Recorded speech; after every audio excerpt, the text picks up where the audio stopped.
这里就是天下第一仙山武当山的金顶。你知道历史上真实的张山峰究竟长什么样吗？你见过武当山600年不灭的长明灯跟武当山的镇山桃木剑吗？不可思议的是，在海拔1000多米的高山上，竟然还有5座仙气飘飘的古代宫殿，分别代表东西南北中5福临门。据说能够看上一眼的人呀，那都是有福之人。今天阿波就跟你们一起登上武当山金顶，2024年把5福迎回家，对吧？600多年前，明成祖朱棣呢，北修故宫，南修武当，动用了30万人，历时14年才修建完成。这里呢，就是武当山南岩宫的入口南天门了，里面就有天下第一龙头香跟武当山的镇山桃木剑。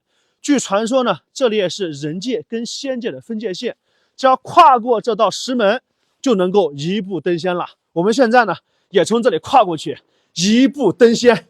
这里呢，就是武当山的南岩宫了，我们终于已经到了。旁边这里写了4个字：福寿康宁。我在武当山也祝愿所有的人都能够福寿康宁。从这个角度看南岩宫呀，它就像是悬挂在悬崖绝壁之上，被称为建在悬崖上的故宫。边上这里呢，往前看呀，就是武当山的龙头香了，下面就是万丈深渊。现在呢，就带你们到龙头香的上面去看一看。哇，从这里看下去啊，真的是太高了，真不敢相信以前古人就是从这里走出去点龙头香的。下面就是万丈深渊，边上这里呢还有一块碑，碑是清代留下来的，上面明确写了禁止点龙头香了。为什么不让点了呢？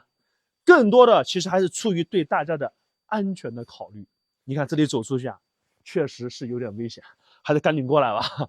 从这里呢再往前走啊，我们就能够看到武当山的镇山桃木剑了。我相信很多人来到这里啊，都找不到武当山的镇山桃木剑究竟在哪里。来，抬头往上面的悬崖绝壁上看，在上面呢有一些类似于棋子的石块，桃木剑呢就在那里，而且它在那里大概已经有800多年了，任凭刮风下雨都纹丝未动。这把桃木剑究竟是谁放上去的？相传的是当年吕洞宾曾经来到武当山上下棋时遗落在此地的。神奇的是，800多年了，竟然还保存的这么完好。你们说它放在那里真正的作用到底是干啥的？评论区咱们讨论一下。现在带你们去看一看历史上真实的张山峰究竟长什么样，然后带你们登上武当山金顶，去看600年不灭的武当长明灯。这里呢就是武当山的紫霄宫了。历史上真实的张山峰呀，就在紫霄宫里面。它究竟长什么样？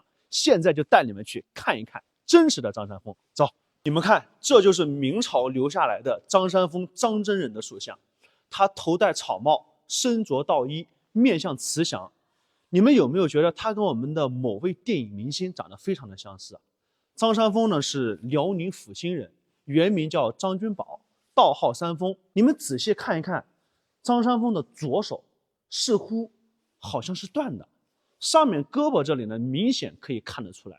所以呢，也有人推断张山峰后来神秘消失的主要原因，可能是练武的时候弄伤了自己的左手，从此归隐山林，不知去向。这边呢有一幅非常精美的壁画，是出自于明代，上面生动地描绘了当时张山峰看蛇雀相争，观察动物的形态，以静制动，发明太极拳的一个场景。你们来看一看壁画上的张山峰跟我们这里的坐像张山峰，他的面相其实还是非常非常相似的，所以很多人说这应该就是历史上真实的张山峰的样子。我身后这里呢就是武当山的太子坡了，被当地人誉为前途光明福地。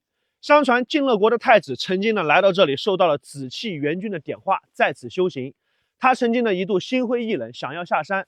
当他走到山下的魔针井时，紫气元君化成老婆婆，借铁杵磨针来点化他。只要功夫深，铁杵也能磨成针。他又回到这里呢，继续潜心修炼，后来修成正果，成为了武当山玄武神真武大帝。太子坡最大的看点呢，就是里面的九曲黄河墙和一柱12梁。边上这里呢，就是著名的九曲黄河墙了。它是利用地形的曲折不平，随山势而建，也是告诉我们的孩子，学习是曲折艰难的修炼，但只有经历了曲折，接下来的路才会更加的平坦。这就是太子坡的著名景点一柱12梁了。真不敢相信啊，古人究竟是如何做到的？用一根柱子架起了12根横梁，而且历经100年不倒，就连著名的建筑学家来到这里都赞叹不已。真不愧是中国古代建筑的一大奇观。我们现在呢，就带大家一起登上武当山的金顶。去金顶呢有2种方式，一种方式呢可以乘坐缆车，一种方式呢可以从这里徒步走到金顶，经过神道，大概有将近4.5公里，全程像这样的漫天大雪的天气，大概需要走3到4个小时才能够登上金顶。但是阿波呢不想错过这个非常漂亮的景色，所以我就选择徒步登上金顶。我们现在呢大概已经爬了将近有1/5了，看看我的身后，哇，真的是太美了！这就是难得一见的武当飘雪。快来看看这里，千里冰封，万里雪飘，这样的武当山我相信很多人都没有见过，真的是太棒了。我们沿着这里呢继续往前走，马上就要登临武当金顶了。哇，我们终于上来了，这里真的是太壮观了。这里呢就是著名的72峰朝大顶了。很多人来到金顶呢都是为了登上面的金殿，600年不灭的长明灯，包括雷火炼金殿就在上面。我们现在呢就从这里继续往上攀登，带你们去看一看。在金顶的边上呢有一个转运殿，这个呢就是武当山的5福之一转运殿了。为何要叫转运殿呢？可千万不要误会啊，因为这里面呢是一座建于元代的中国最早的铜殿。本来呢是在对面最高峰的那个天柱峰上面，但是后来明成祖朱棣在重修武当的时候，在上面呢重新修筑了一座镶金的金殿，就把这座元代的铜殿呢从上面给转运到下面来，所以呢叫做转运殿。这个运啊，它指的是运输。那么在转运殿的四周呢，它有一道夹墙，夹墙跟铜殿之间形成了一条甬道，只能够1个人通过，所以很多人会来这里啊转一圈。我现在呢也到里面带你们去看看这里面究竟有什么。来，进来。哇，这里面非常的黑，你看到这里没有？这个呢是元代的铜殿，这边呢是一道夹墙。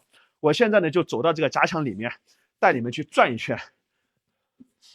哇，这里面好黑啊，是不是都已经看不到我了啊？我还在呢啊，很窄。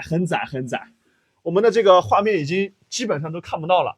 然后我稍后呢会从另外一边出来，大家等我一下啊，马上就要转一整圈了。这是很多游客来到武当山呢都会来体验的一个转运殿。转运是转运输的意思啊。我已经出来了，转了一整圈，是不是很神奇？咱们现在的下来呢，带你们直接到金殿里面再去看一看。我终于登上武当山的金顶了，这里呢就是被誉为天下第一仙山武当山的金顶。今天真的是非常的有幸，大家看，在金顶的正对面啊，云层当中仿佛有一条青龙在穿梭，愿国泰民安。大家可以打出4个字：国泰民安。在金顶的里面呢，就是武当山的真武大帝了。在真武大帝的正前方，就是600年不灭的长明灯。它为何会600年不灭呢？据说呀，是因为工匠在修建金殿的时候，里面的空气不对流，这样即使外面狂风怒吼，里面也是风平浪静，长明灯才会600年不灭。我们走近一点来看一看这座金殿的外形，像不像北京故宫的太和殿？它呢是古代等级最高的重檐五殿顶，它的高度呢是5.5米左右，由3000多个构件组成。据说呀，使用了50多吨的金铜和300公斤的黄金。那么金殿里面所有的构件都是在北京铸造，经过皇帝的亲自检查以后运到武当山。整个金殿没有经过任何的2次加工的痕迹，每一个细节呀都十分的精细，各个构件的大小比例也十分的精准。即使是放在技术非常发达的今天，想要进行复刻，难度也是非常高的，所以被誉为古代建筑的瑰宝。你们再往那里看，那里呢似乎有一块金砖。有专家分析说呀，金殿呢它没有用1颗螺丝，全部都是榫卯结构。这一块金色的呢，很有可能就是最后一块固定整个金殿的机关了。你们认为呢？金殿外面的这一圈围栏，其实呢也是非常珍贵的。大家往这里看，这个呢应该就是非常珍贵的花斑彩石了。